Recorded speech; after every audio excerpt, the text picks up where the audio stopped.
Flood Protection Secrets, the podcast to the protection against heavy rain and flooding by Dr. Flood, Andreas Klippe.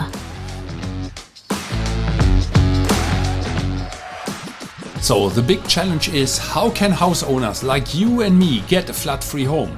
How can business managers like you and me get a flood-free company? And how can public servants provide flood-free critical infrastructure and livable cities?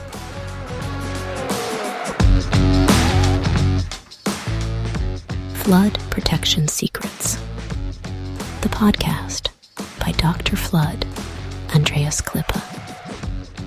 This podcast is for foresighted and proactive people who do not want to shovel the muddy water out of their room while standing in the midst of the disaster.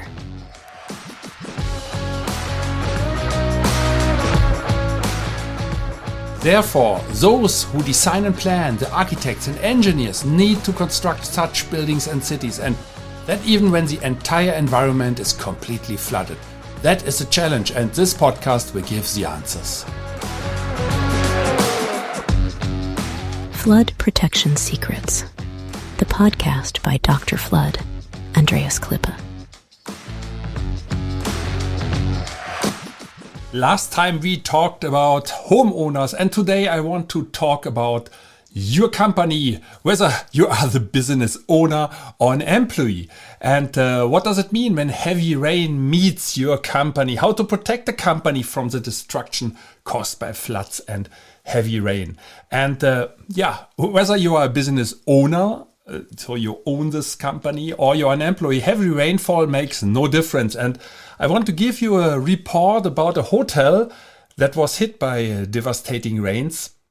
And that is the 1A Express Hotel in Mindanao. That is a southern province in the Philippines. In the Philippines, you have these three major regions. So in the north, that is Luzon. In the middle, these are the Visayas. And in the south, there is Mindanao. And it's a northern point of Mindanao. There is Cagayan de Oro. And that is a freshly renovated hotel. It's not one of these big hotels, but it's a small hotel. And I don't remember very well. I think they have about 30, 40 rooms or something like that. And it was freshly renovated. And then one day the owner of the hotel was calling the flood experts and asked for help. So, but what happened in the past? Let's just go a little bit backwards. There, you know that in the Southeast Asian region, these heavy storms are called typhoons. Various in the Caribbean Sea, and in America they are called hurricanes, and or cyclones. In the Middle East, for instance. There was a very huge typhoon Sendong in December 2011. That was only one of them, and it was devastating. So many dead people always, of course, and the buildings were demolished. I mentioned already the homeowners last time. So the garages were devastated and destroyed. The buildings, the homes of the people, and as well, of course, also companies. And today we talk about a hotel. So a hotel is of course a place where you want to have a peaceful sleep, you want to have a peaceful night, you want to have a peaceful stay. Most probably you also like to eat in a restaurant of such a hotel.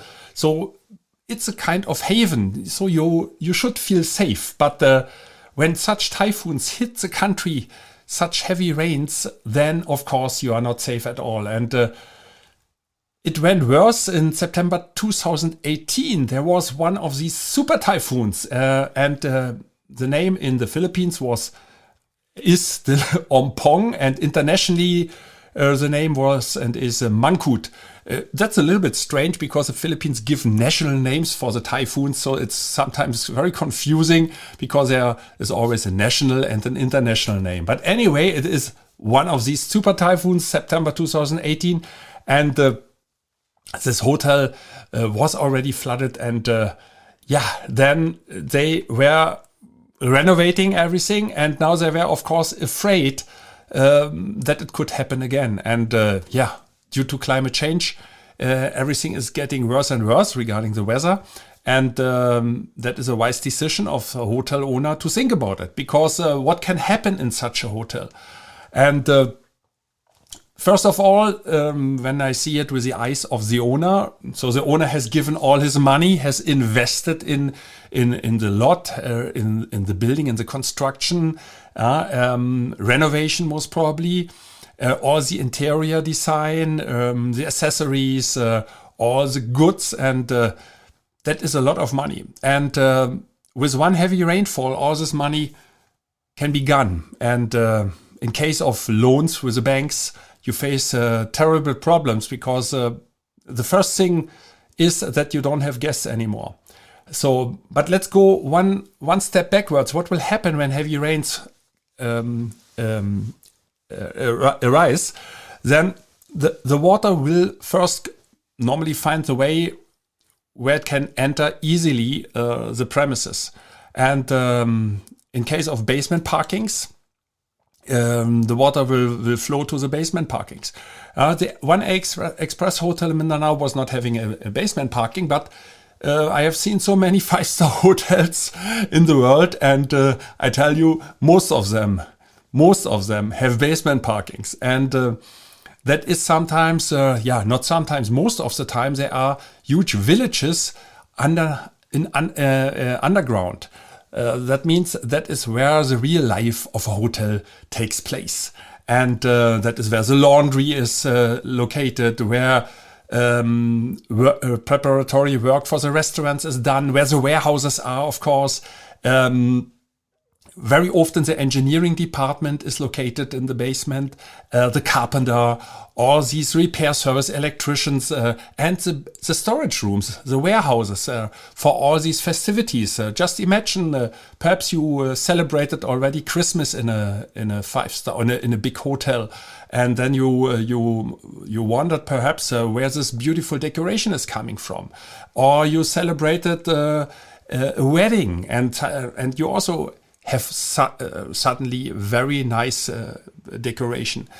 Or there is the end of the year celebration. So for all these events, the hotels, of course, have a huge stock of accessories, and they are stored in the basement of these hotels. Plus the garages, of course, with the cars. And in Hong Kong, Macau, or in the Philippines, these huge hotels, of course, consist also of a casino, and the entrance to these casinos is very often through the basements, and that is where these limousines are parked, the Rolls-Royce and the Bentleys and the Mercedeses for the VIP guests, etc.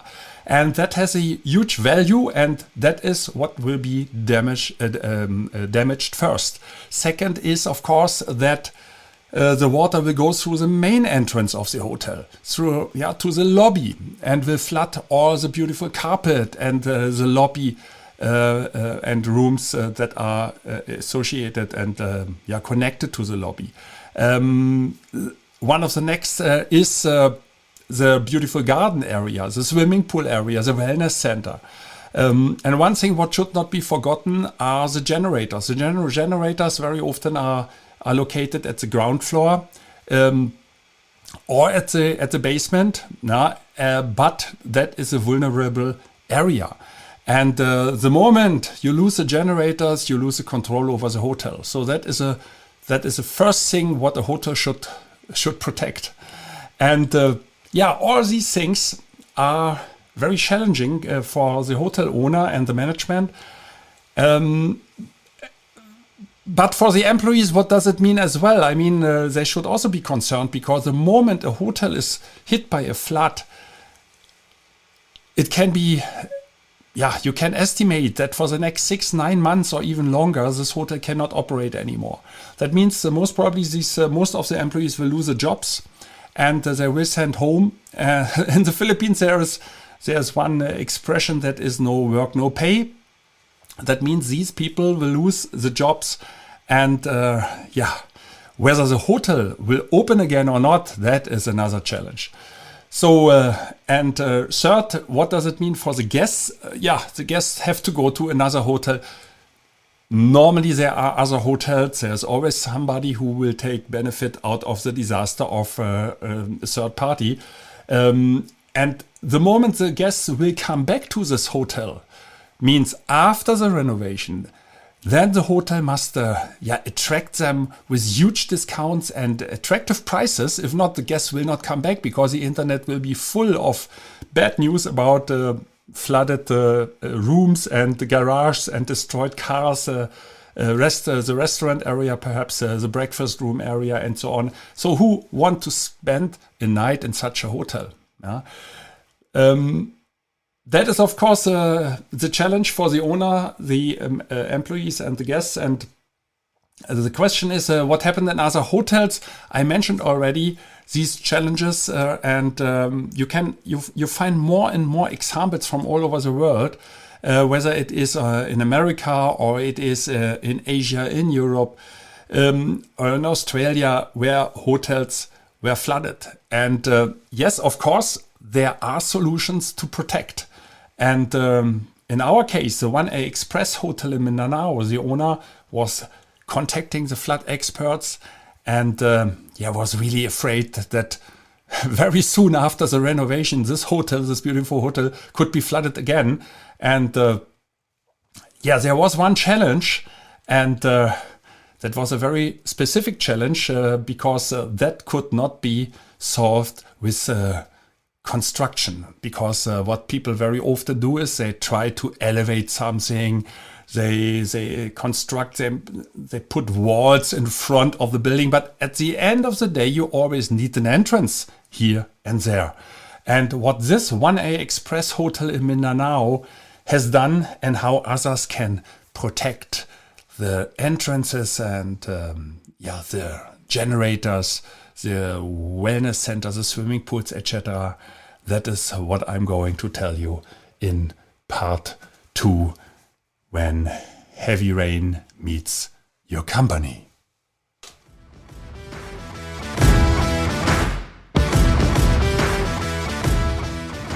I wish and hope for you that you make the right decisions when it comes to your personal flood protection. And if you enjoyed this episode, please subscribe to this podcast channel if you haven't already. Now it only remains for me to wish you a good day. Do something with it. Maybe until the next podcast episode. I would be very happy. See you then. As always, stay safe and flood free. Your Andreas Klippe and the whole Flood Experts team.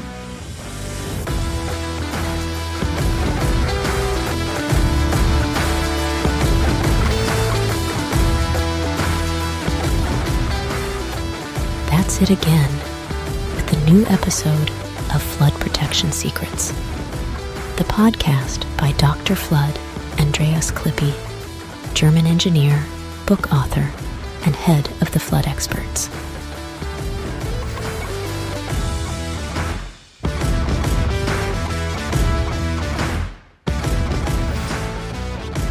What can Dr. Flood, Andreas Klippe protect for you? Anytime? Worldwide? Contact us, or just click through to www.floodexperts.de/bonus. Detailed engineering. German quality. Safe. Flood protection secrets. The secrets you'll want to unfold. Don't forget, you're only one flood barrier away. Subscribe to the season, and you'll never be late for an episode.